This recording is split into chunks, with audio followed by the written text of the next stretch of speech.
자, 오늘도 말씀을 통해서 같이 함께 은혜를 나누도록 하겠습니다.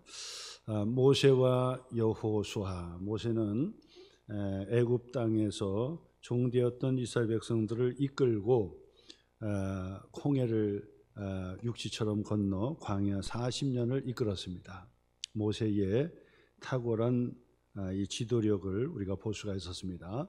그리고 요단 동편에서 이제 여호수아가 이스라엘 백성, 특별히 이제 출애굽한 2세대들이죠. 함께 요단강을 홍해를 건너듯이 육지처럼 건너서 길갈에 진을 치고 그리고 가나안 땅을 정복해 들어갔습니다.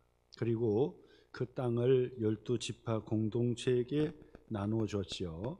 그래서 그 이후부터는 모세와 여호수아처럼 탁월한 지도자가 없었지만은 12지파 공동체로 12지파가 함께 머리를 맞대고 좋은 일들 함께하고 또 어려운 일들은 또 함께 싸워 나가는 그런 공동체의 모습을 보였습니다. 그래서 모세와 여호수아가 죽은 이후에는 12지파 공동체의 시대다 이렇게 말씀을 드리는데, 그 시대가 거의 한 350년 정도 된다고 통상, 물론 뭐 다르게 또 이야기하는 사람도 있지만은 통상 350년 정도 이 사사 시대다 그렇게 얘기합니다. 그리고 난 다음에 바로 이 왕권 시대로 이어져 가는데, 바로 이 그 광야 40년도 교회 생활이다 제가 늘 강조하죠. 그리고 요단강을 건너서 가나안 땅을 정복하고 땅을 나누는 바로 이 여호수아 시대도 바로 교회의 생활이다. 그 다음에는 여호수아가 죽고 왕권 시대가 열 때까지도 12지파 공동체의 세대다 그러는데, 그때도 교회 생활이다. 그 다음에 왕권 시대로 이제 가잖아요. 거의 한 500년 넘게 지나가게 되는데, 그때도 또 교회 시대다 이렇게 말씀드렸어요.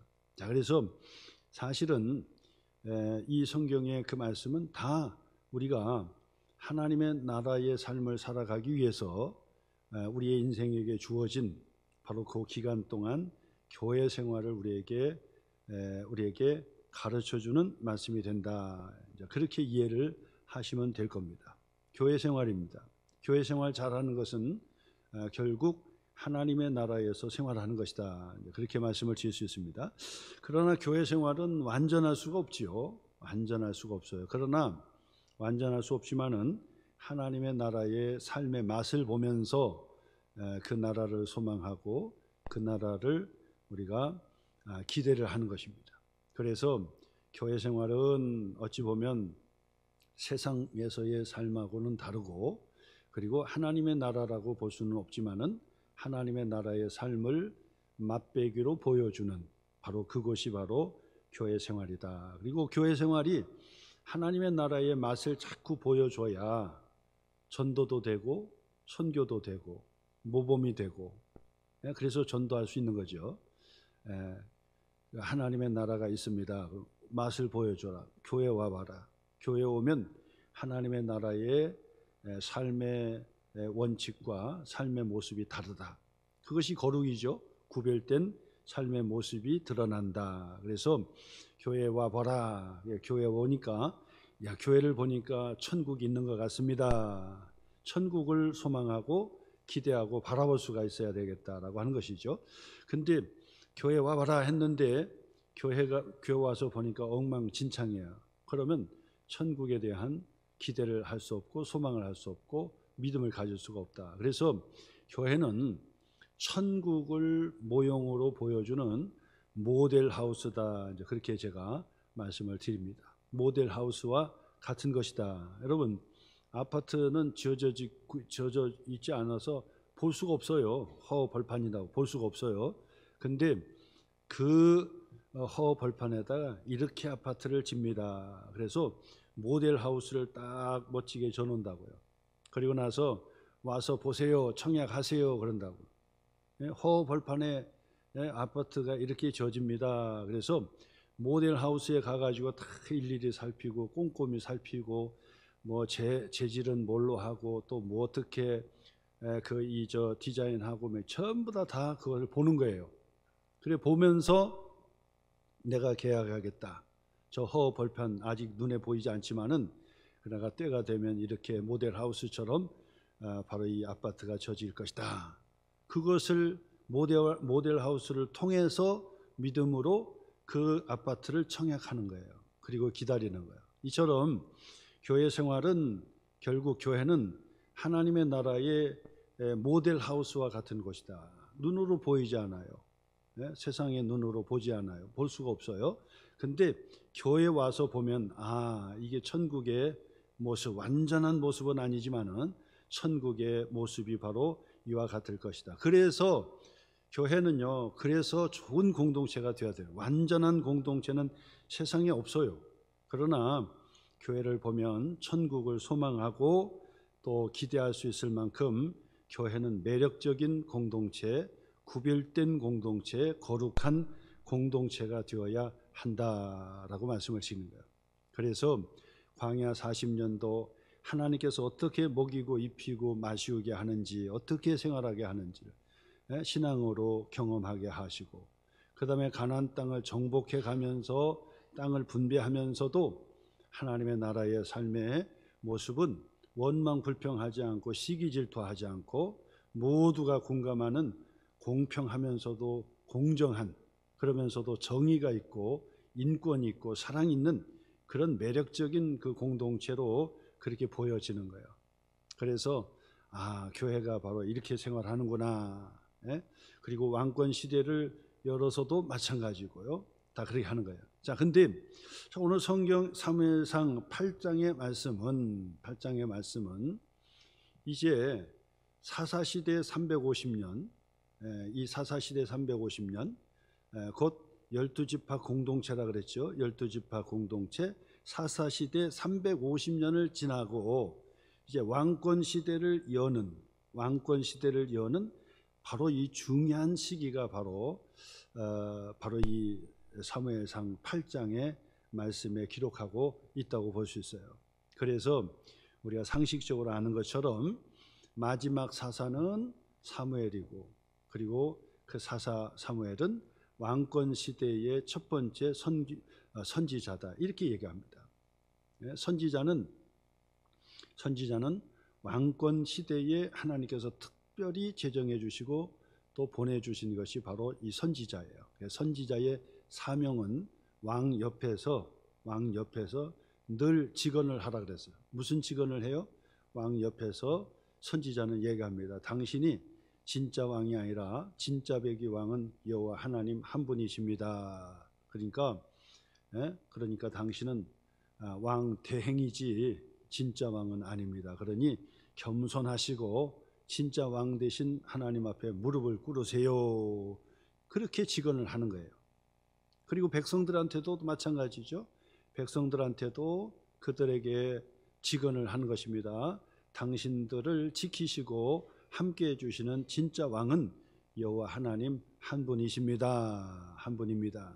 그리고 스스로도 왕 노릇하지 마세요. 왕 노릇하지 마세요. 그렇게 얘기하는 거예요. 직언하는 거예요. 당신이 왕이 아닙니다. 이제 그렇게. 그래서 이 성경의 선지자는 끊임없이 우리에게 그것을 강조해 주는 거예요. 근데 가나안의 족속의 세상의 나라는 자꾸 우리를 부추겨 주는 게 뭐냐면 네가 왕이다. 네가 왕이고 네가 주인이다. 응? 네가 주인 노릇하고 네가 왕 노릇해라. 그것을 자꾸 주입해 주는 거예요. 유혹하는 겁니다. 그러니까 세상의 나라의 공동체와 바로 이 하나님의 나라의 공동체, 교회 공동체는 그것이 환하게 다른 거예요. 세상에서는 바로 그것이 진리인 줄 알고, 왜? 진짜 주인이 누군지를 모르니까, 진짜 왕을 경험해보지 못했으니까 네 인생의 모든 주인은 바로 너 자신이다, 이렇게 가르쳐 줄 수밖에 없어. 왜? 주인을 모르니까. 근데 우리는 진짜 주인을 아니까, 진짜 주인을 아니까 우리는 명심하라는 거죠. 당신 자신의 인생에 당신이 주인이 아닙니다. 당신이 왕이 아닙니다. 그러니 당신은 진짜 주인 대신 왕 대신 예수님을 어떻게 하라고요? 내 마음속에 영접해 드리고 고백하라. 뭘 고백해요? 예수님이 나의 주인이고 예수님이 나의 왕입니다 라고 하나님의 주권을 고백하라 그래요. 그 고백을 함과 동시에 바로 하나님의 자녀, 하나님의 백성이 되는 거예요. 예? 그리고 하나님의 자녀가 되고 백성이 되어서도 늘 유혹하는 게 뭐냐면, 하나님은 보이지 않으니까 내 인생의 주인은 내 마음대로 한번 해봐야 되겠다 해서, 내 인생의 주인은 나니까 내 멋대로 한번 해봐야 되겠다 한다고. 그러면 무슨 일이 일어나냐? 항상 갈등이 일어나고 어려움이 일어나고 반드시 망하는 길로 갈 수밖에 없다는 거예요. 그래서 여러분, 사형리를 가지고 전도해 보셨잖아요. 그 사형리에서 그림으로 보여주는 게 바로 그거잖아요. 예? 그림 3개가 있는데, 그림 3가지. 동그라미는 우리의 마음을 상징하는 건데, 마음 중심에 의자가 있습니다. 의자가 있어요. 근데 마음 중심에 의자가 있는데, 그 마음 밖에 예수 그리스도가 있으면 당신은 비그리스도인입니다. 이렇게 한다고. 비그리스도입니다. 예수님을 내 마음 중심에 의자에 앉혀드려야 됩니다. 주인의 자리에 앉혀드려야 됩니다. 그런다고요.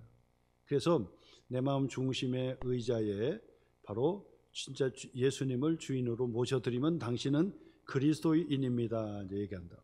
근데 그 그리스도인 중에서도 뭐냐면, 예수 그리스도가 저 밖에 있지 않고 내 마음속에 있긴 있는데 마음의 주인의 의자에 내가 앉아 있어요. 그리고 예수님은 거기에서 내려와 있고 밖에 가지는 않아요. 내 마음속에는 있어요. 그러면 이것은 뭐냐? 신앙생활을 하긴 하는데 육적인 그리스도인으로 갈등하고 어려움이 계속되고 혼란에 빠진다, 이런 얘기를 한다고요.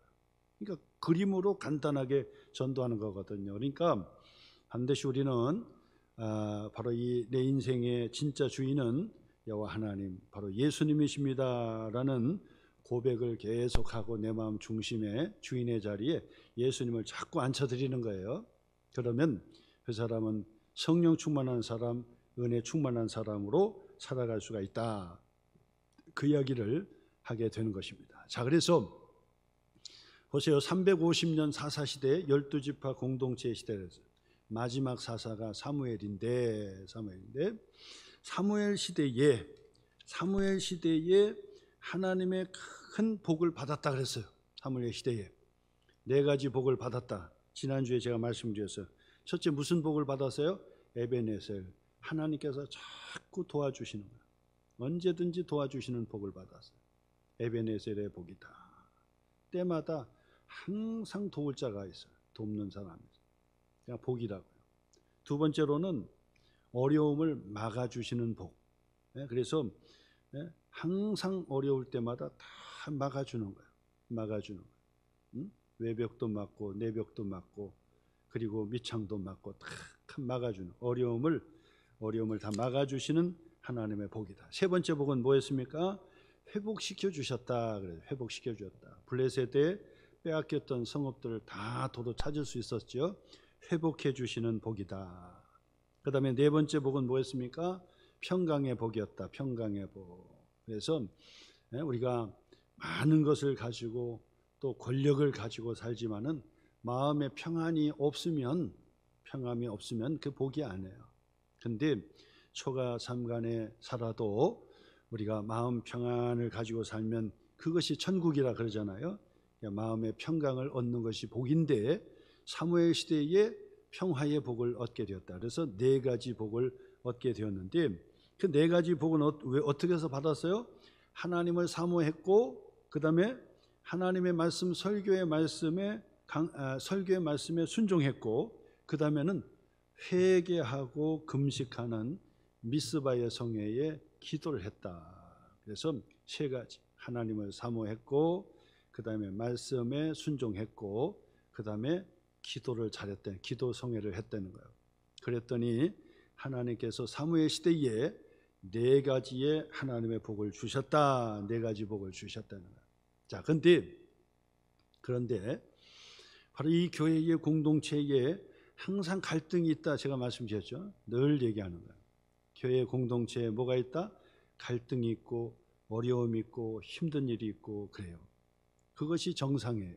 왜? 하나님 나라가 아니니까. 하나님의 나라가 아니니까.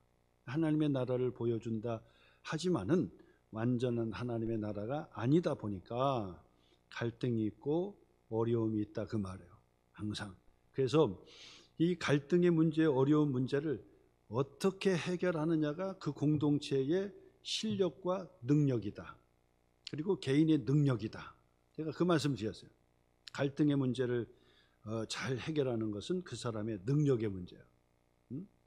위기 때 기회로 만드는 사람, 그 사람 능력자예요. 어렵다고 해서 자포자기하고 포기해버리고 안 된다, 못한다 하고 뒤로 낮아빠지면 그 인생은 진짜 실패하는 인생이에요. 근데 어려움이 있어요. 늘 성공하는 사람들에게는 항상 어려움을 딛고 성공하지 그냥 만사 형통 그냥 1등으로 끝나는 게 없어요. 다 어려움이 있어요. 공동체도 마찬가지.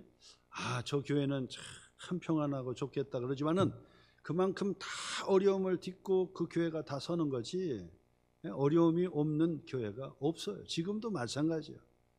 내가 어려운 교회 떠나서 한번 좀 평안한 교회, 좋은 교회 한번 가봐야 되겠다 해서 가서 등록하고 신앙생활하면 내부적인 사실을 다 보면은 다마다 어려움이 다 있는 거예요. 어려움을 피하여 어디 갈 수 없는 거예요. 단지파가 그랬다고 했습니까?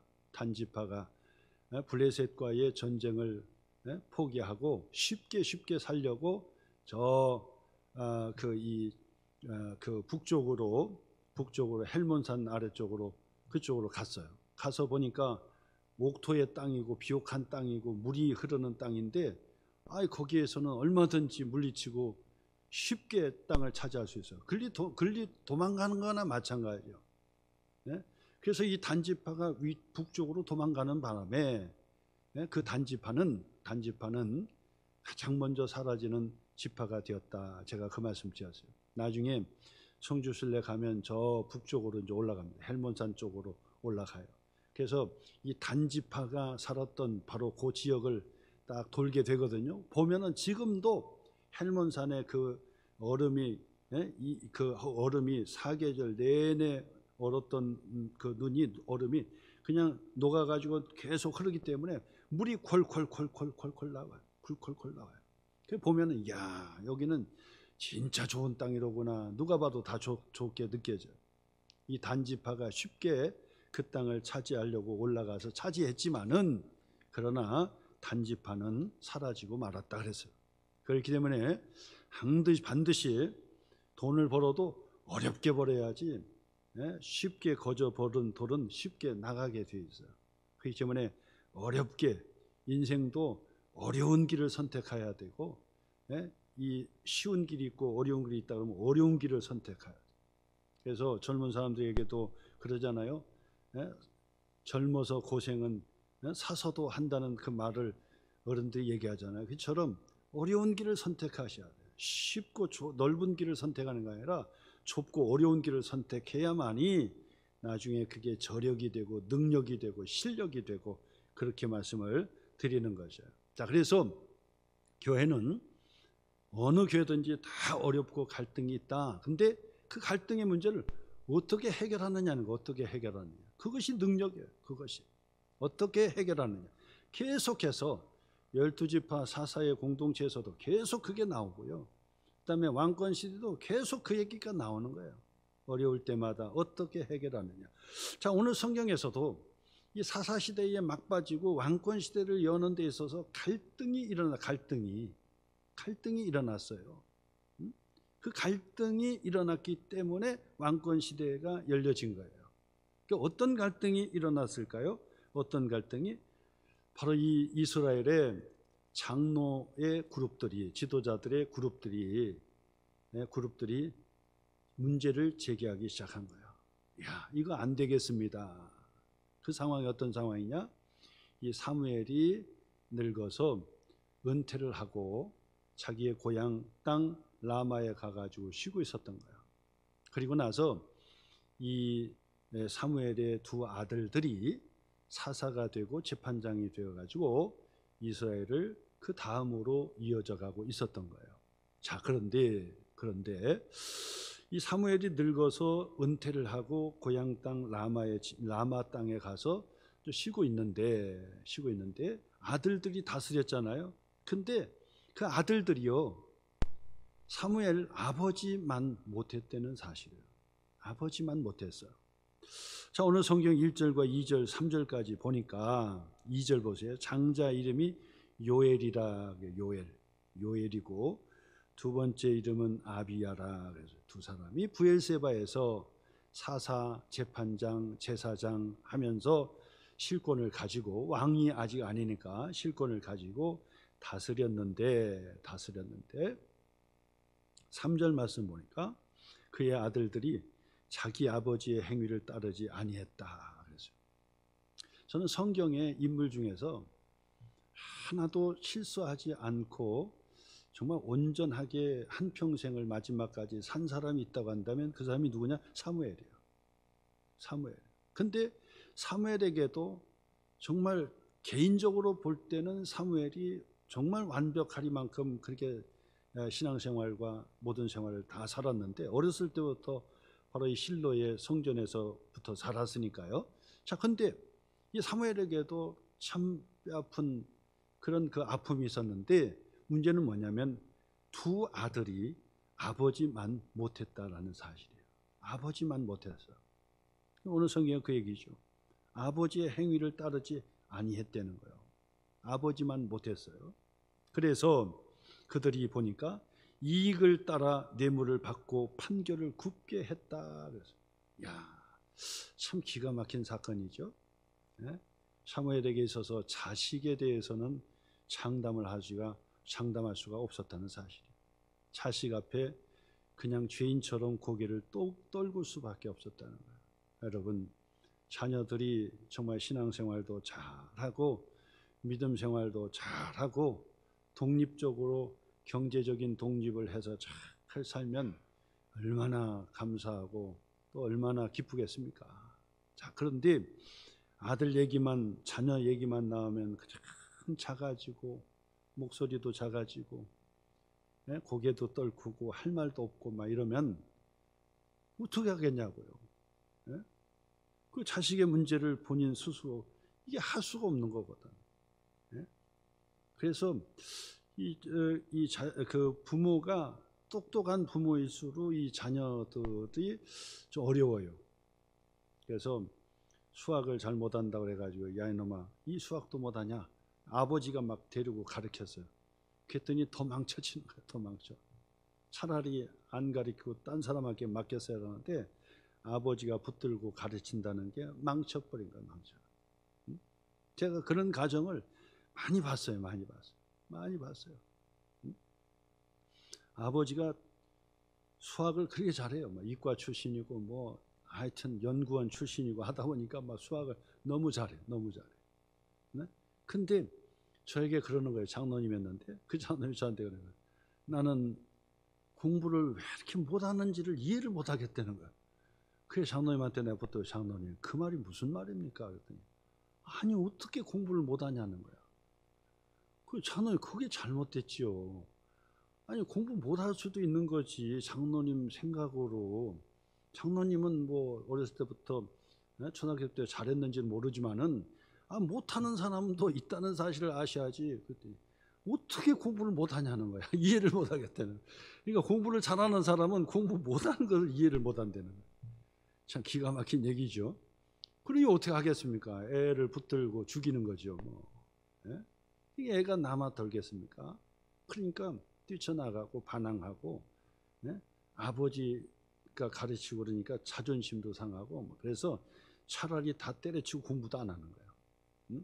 그래서 이 부모가 똑똑하신 부모가 자녀들을 망치는 경우가 꼭 있다 그 말이에요.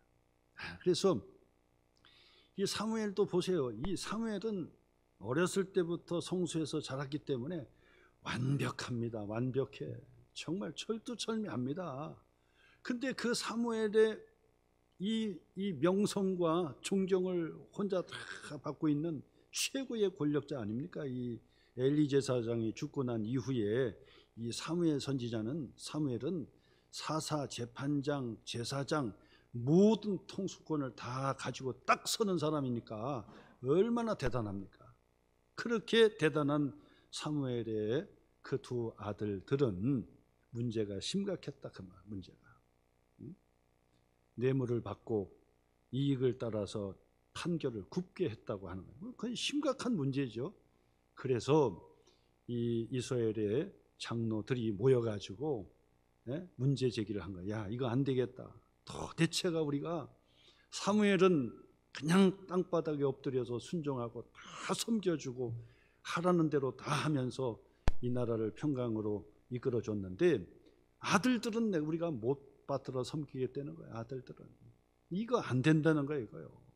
그러다 보면은 이제 사무엘 선지자가 이제 사무엘 사사가 이제 죽고 나면 이게 끝장난다. 이 나라가 거덜난다.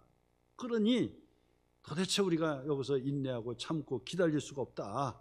그러니 이거 어떻게 하면 좋겠냐 하고 문제 제기를 한 거예요. 그래서 안 되겠다. 라마에 은퇴하고 가 있는 이 사무엘에게 찾아가야 되겠다. 그래서 사무엘에게 찾아가 가지고 문제 제기를 한 거예요. 사사님, 은퇴하고 여기 계시니까 편안하십니까? 나라 걱정해야 됩니다. 나라 거덜납니다. 무엇 때문에 그러는데? 당신의 아들들이 엉망입니다. 그러니 우리가 섬길 수도 없고 그리고 기다려줄 수도 없고 이러다가는 나라가 망합니다. 망합니다. 그러니 어떻게 하면 좋겠냐? 그랬더니 안 됩니다. 우리에게 이제 주변의 이방 나라들처럼 왕을 세워서 왕권 체제로 그 국가 체계를 바꿔야 되겠습니다. 대통령 중심제를 만들든지 해가지고 이 나라의 기틀을 다시 세워야지. 이거 사무엘 사사가 당신이 죽기 전에 이 일을 해야지. 그렇지 않으면 이거 큰일 납니다. 그래서 문제 제기를 하기 시작하고 그 문제 제기는 우리에게 왕을 세워서 왕권 체제를 출범시켜야 되겠습니다. 라고 얘기하는 거예요. 자, 이제 갈등이 시작이 됐죠. 사무엘에게 있어서는 자존심이 상하는 문제일 수도 있어요. 왜냐하면 다른 문제도 아니고 두 아들의 문제예요. 두 아들의 문제.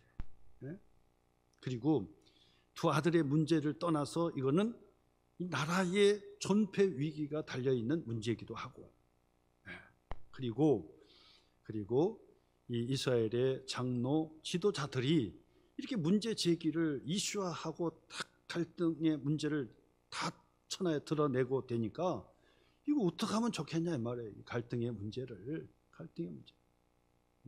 항상 갈등의 문제가 있고 어려움이 있을 때 뭐 하라? 기도하는 거예요. 기도하라. 그것 때문에 만약에 이 싸움이 일어났다고 한다면 어떻게 되겠습니까? 사무엘이 생각할 때, 야, 니네들이 똑바로 봤어? 우리 아들들이 뇌물을 받고 재판을 굽게 하는 거 봤어? 하면서 그들을 대고 또 혼내고 그들을 묵살해버리고 그들을 쫓아내고 그렇게 하면은 어떻게 되겠습니까? 다 싸움이 나는 거죠. 다 싸움이 나고 나라는 거덜나게 되는 거죠. 근데 사무엘이 기분은 상했지만은 그러나 하나님께 기도해보자. 하나님께 기도하는 거예요. 그래서 사무엘이 하나님 앞에 기도하는 거예요. 본인도 문제 제기는 맞는데 문제 제기하는 것은 맞는데 그들이 가져온 대안이 기쁘지가 않는 거예요. 기쁘지가 않아. 왜냐하면 왜 기쁘지 않았겠습니까? 사무엘이 지금까지 평생을 설교했던 것이 뭡니까? 평생 설교했던 것이 주인의식을 갖지 마라. 왕권 의식을 갖지 마라. 진짜 왕은 여호와 하나님이시다. 우리의 진짜 주인은 바로 여호와 하나님 한 분이시다. 눈에 보이지는 않지만은 손에 잡을 수는 없지만은 그러나 우리를 통치하시고 다스리시고 광야에서도 구름기둥 불기둥으로 우리를 인도해 주셨고 만나로 먹여 주셨고 입혀 주셨고 구름기둥 불기둥으로 우리를 보호해 주셨고 그리고 가나안 땅을 정복할 때도 여호와 하나님께서 함께 해주셨고, 블레셋과의 싸움에서도 하나님께서 우박을 내려주셔서 우리는 기도할 뿐이었는데, 하나님께서 이 블레셋을 다 물리쳐 주시고 우리에게 샬롬 평안을 주셨는데, 우리의 진짜 주인은 여호와 하나님이시고 여호와 하나님이 우리의 진짜 왕이시다라고 평생을 설교했단 말이에요. 평생을. 근데 이들이 문제 제기를 하면서 우리에게 이방 나라처럼 왕권 제도를 출범할 수 있도록 왕을 세워달라, 우리가 왕을 세워달라 이러니까 당연히 사무엘은 기분 나쁜 거죠. 지금까지 설교했잖아요. 주인의식을 갖지 말라고, 스스로 왕의 의식을 갖지 말라고, 진짜 살아계신 주인은 여호와 하나님이시다, 이것만 설교하고 평생을 설교해가지고 이 샬롬을 얻었는데, 이제 와가지고 문제 제기하면서 왕을 세워달라고 하니까 기분이 나쁘죠. 그러니까 사무엘이 그래, 하나님께 기도하자, 기도하는 거예요. 오늘 성경 한번 다시 한번 보겠습니다. 4절부터 한번 천천히 읽어볼까요? 이스라엘 모든 장로가 모여 라마에 있는 사무엘에게 나아가서 그에게 이르되, 보소서, 당신은 늙고 당신의 아들들은 당신의 행위를 따르지 아니하니 모든 나라와 같이 우리에게 뭐를 세워요? 왕을 세워 우리를 다스리게 하소서 한지라. 6절이요. 우리에게 왕을 주어 우리를 다스리게 하라 했을 때에 사무엘이 어떻게 했다고요? 그것을 기뻐하지 아니하여 여호와께 기도했다. 당연히 기뻐하지 않죠. 그리고 그러나 이 문제 제기를 하고 대안을 가져왔으니까 한번 하나님께 기도해보자 하고 이 사무엘이 하나님께 기도하기 시작하는 거예요. 7절 말씀부터죠. 하나님께 기도했어요. 7절 같이 한번 읽어요. 여호와께서 사무엘에게 이르시되, 백성이 내게 한 말을 다 들으라. 이는 그들이 너를 버림이 아니요 나를 버려 자기들의 왕이 되지 못하게 함이니라. 8절이요. 내가 그들을 애굽에서 인도하여 낸 날부터 오늘까지 그들이 모든 행사로 나를 버리고 다른 신들을 섬김같이 내게도 그리하는 도다. 그러므로 그들의 말을 듣되 너는 그들에게 엄히 경고하고 그들을 다스릴 왕의 제도를 가르치라. 거기 한번 표시해 보세요. 이 말씀을 한번 많이 생각해 보세요. 사무엘이 하나님께 기도했더니 사무엘 자신도 자기가 설교했던 그 설교를 평생 설교했는데 왕을 세워달라고 하니까 기분이 상한 거예요. 그러나 기분이 상하지만 문제 해결을 해야 되니까 하나님께 기도했어요. 그랬더니 하나님께서 사무엘에게 기도응답을 해주셨어요. 하나님께서 사무엘을 위로해 주시는 거예요. 야, 너무 걱정하지 마라. 너는 너무 걱정하지 마. 너무 소원하게 생각하지 마라. 너무 기분 나빠하지 마라. 소원하게 생각하지 말아라는 거예요. 그러면서 하나님께서 뭐라고 말씀하셨어요? 이는 그들이 너를 버림이 아니요 나를 버려 자기들의 왕이 되지 못하게 함이라. 하나님께서 그렇게 응답하시고 사무엘을 위로하면서 야, 네가 서운해하게 생각하지 마라. 저들이 지금 왕을 세워달라고 하는 것은 너 때문에 아니라 바로 나를 버린 것이다. 하나님을 버린 거다. 이 갈등의 문제에 있어서 지금 심각하게 되돌아가고 있죠. 심각하게 되돌아가요. 그래서 하나님께서 지금 그 말씀하시고 나를 버린 거다. 저들이 나를 버린 거다. 그러니까 이 왕권 제도를 세워서 간다는 것이 얼마나 위험천만하고 그 왕권 제도를 세워서 얼마나 이 문제가 심각한지를 지금 하나님께서 사무엘에게 알려주시는 거죠. 그러면서 말씀하시기를 8절에 말씀하시기를 내가 그들을 애굽에서 인도하여 낸 날부터 지금까지 애굽에서 인도하여 난 날부터 오늘까지 그들이 모든 행사로 나를 버리고 자꾸 자기들 나를 버렸다는 거예요.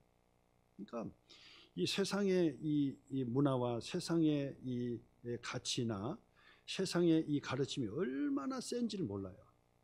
우리는 지금 계속해서 말씀을 통해서 진짜 왕 되신 여호와 하나님, 나의 진짜 주인 되신 예수 그리스도를 계속 강조함에도 불구하고 일주일 살면서 우리는 계속해서 내 인생의 주인은 바로 나다, 내가 주인이라는 거야.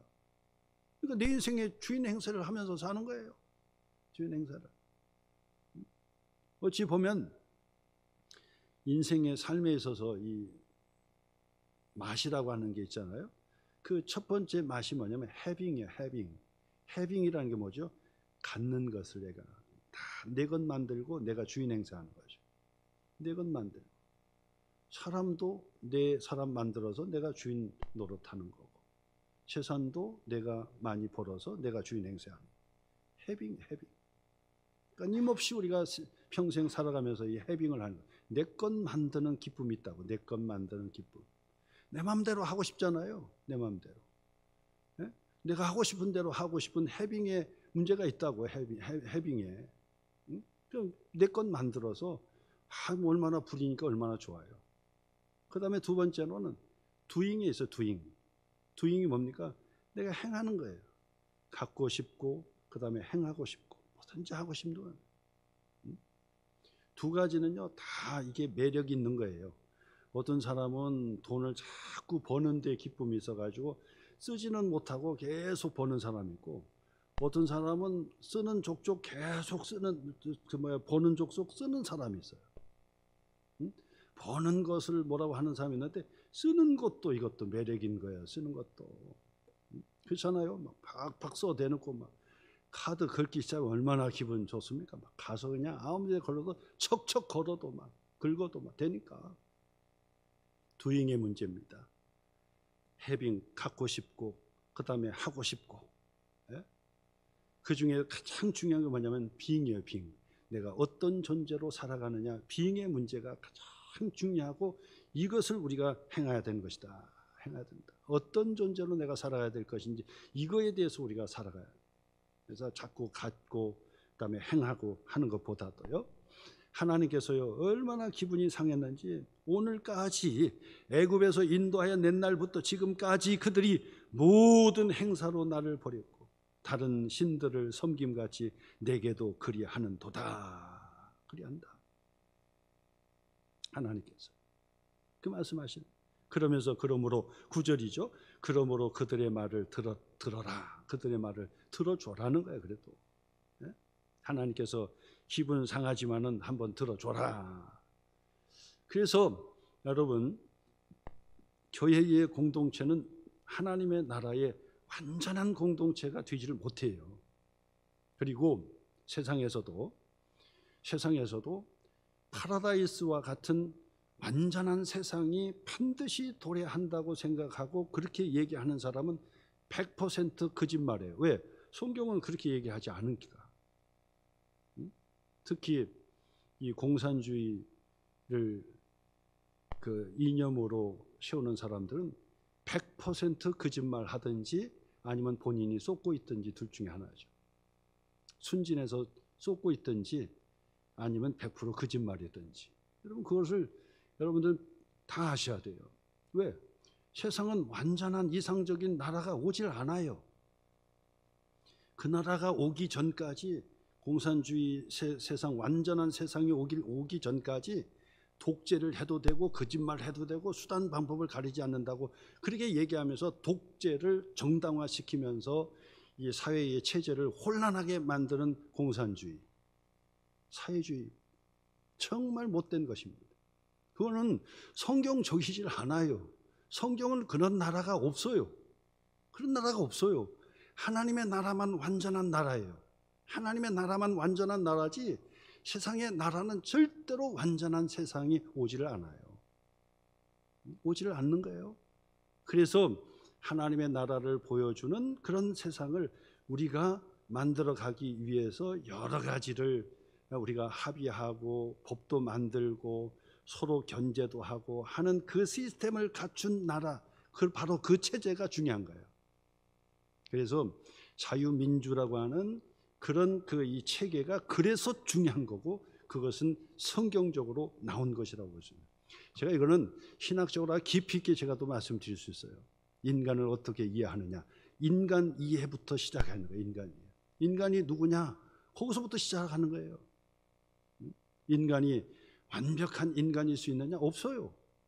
완벽한 인간이 없기 때문에 경쟁을 하고 균형을 가지고 그리고 법을 만들고 준수하게 만드는 나라의 시스템이 그렇게 만들어진 거예요. 그런데 반성경적인 그런 그 나라의 체계를 그래 만든 거예요, 공산주의가. 그래서 공산주의의 사상과 이념 자체가 벌써 틀린 거예요. 시작부터가 틀리고 인간 이해부터가 틀린 거예요. 오늘 성경에 하나님께서 정말 기분 나빠하셨잖아요. 사무엘도 정말 기분 나빠하셨잖아요. 근데도 불구하고 결국은 어떻게 합니까? 왕권 제도를 허락해 주시고 왕을 세워주신다 그 말이에요. 이것을 아셔야 돼요. 기가 막힌 사건입니다. 이게 하나님께서 바로 이것을 우리에게 주신 거예요. 이것을 부족함에도 불구하고 하나님께서 그것을 새로운 대안으로 우리에게 주신 것이다. 그러나 그것이 완벽하기 때문에 준 것이 아니다는 사실이에요. 그렇기 때문에 세상에서는 이상적인 세상과 공산주의는 반드시 온다. 새빨간 거짓말이에요. 그것을 거짓말로 모르는 사람은 순진 무식한 사람이에요. 무식한 사람이에요. 그런 걸 아직까지 쫓아다니고 하는 사람들은 그거는 정말 무식한 사람이에요. 나이가 들어서도 쫓아다니면 그건 진짜 그건 바보 천치고, 거기에다가 교회까지 무너뜨리려고 한다고 한다면 그거는 악한 사람이고요. 마귀에게 완전 뒤집어 쓰인 사람이에요. 교회를 어떻게 무너뜨립니까? 예? 그렇잖아요. 그렇기 때문에 지금 보세요. 문제 제기를 했지요. 거기에다가 왕의 제도를 우리에게 허락해달라, 왕을 세워달라 그랬단 말이에요. 근데 여기에 중요한 사실이 뭐냐면 사무엘도 기분 나빠했고 하나님은 더 기분 나빠했어요. 야, 너는 손해게 생각하지 마라. 너 때문에 그런 것이 아니라 나를 버린 거다. 얼마나 서운해하십니까 우리 하나님께서. 근데도 불구하고 결국은 그들이 대안을 마련한 것처럼 왕권 제도가 시작이 되는 것을 보게 돼. 시작이 돼요. 그것은 뭐냐? 세상의 모든 제도는 완벽하지 않지만은 우리 하나님께서 허락해 주셨다는 사실이에요. 놀랍지 않습니까? 오늘 여러분 다시 한번 기억하시길 바랍니다. 세상의 교회는 완벽한 교회 없습니다. 세상의 나라 이상적인 국가 기대하면 안 됩니다. 바보 천치죠. 성경을 아는 사람이 그거 쫓아가고 공산주의 운동한다든지 사회운동 한다든지 이건 바보 천치. 성경을 아는 사람이 그렇게 하면 바보 천치 같은 사람. 예? 자유주의 신앙하는 사람은 이건 바보 천치. 신앙에서 떠나가는 거예요. 신앙이 없어요. 겉모양만 신앙 있는 것처럼 하지 신앙 없습니다. 제가 100% 그건 장담할 수가 있습니다. 이처럼 하나님께서 부족한 나라, 부족한 교회를 하나님께서 그래도 그 제도를 허락하시고 그리고 하나님께서 그것을 견제할 수 있는 장치를 마련해 주시는 사건이 이제 앞으로 나오는 거예요. 오늘 여러분 완벽한 교회, 온전한 교회 쫓아다니려고 하면 안 돼요. 부족하기 때문에 하나님이 나를 보내주셨구나. 내가 교회를 내가 어떻게 잘 섬겨서 정말 매력적인 교회로 세워갈 수 있을까. 예? 그래서 전도가 되고 선교가 되고, 예? 그래서 하나님께 영광을 돌릴까. 이거 생각하셔야 돼요. 그것을. 그래서 내가 부족한 교회이기 때문에 하나님이 나를 보내주셔서 봉사하게 하시는구나, 헌신하게 하시는구나. 이것을 다시 한번 깨닫고 기도로 교회를 위해서 기도 많이 해주시고 나라를 위해서도 기도 많이 해주시기를 주님의 이름으로 축원합니다.